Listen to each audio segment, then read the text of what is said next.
Jugurtha est considéré par les Algériens, et là on est toujours dans le roman national, mais pas que, comme le premier héros d'une indépendance algérienne, qui lutte contre Rome, et qui, ce qui nous rapproche de l'histoire française, va finir ses jours à la prison Mamertine à Rome, comme Vercingétorix, quelques décennies après. Donc nous sommes, on pourrait envisager une cérémonie commune franco-algérienne à la prison Mamertine de Rome pour avoir vu mourir et Vercingétorix et Jugurtha. Voilà qui pourrait nous rapprocher encore un peu. Absolument. Plus. On est à l'époque des guerres puniques et donc à l'époque romaine.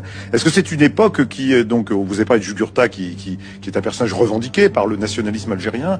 Est-ce que c'est une période que les Algériens connaissent bien et dont ils sont fiers, ou est-ce qu'ils se sentent ne pas exister à l'époque, ou exister sous forme d'une simple présence est-ce que Rome en clair est considérée comme une autre présence coloniale?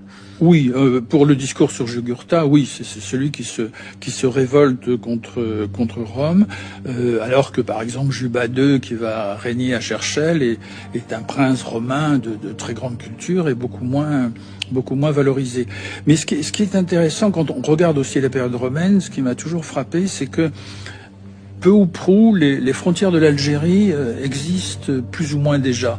La frontière, par exemple, entre ce qu'on appelle la Mauritanie césarienne, donc autour de Cherchell, dans l'Algérie d'aujourd'hui, et la Mauritanie tingitane, c'est-à-dire autour de Tanger, est tout à fait autre chose. Donc la frontière entre les deux est déjà plus ou moins autour de la rivière Moulouya, qui est encore plus ou moins la frontière aujourd'hui entre l'Algérie et le Maroc. Et on va retrouver ces frontières, par exemple, au moment puisque vous l'évoquiez, de la Régence. De la Régence. C'est-à-dire de cette présence. C'est une république plus ou moins indépendante.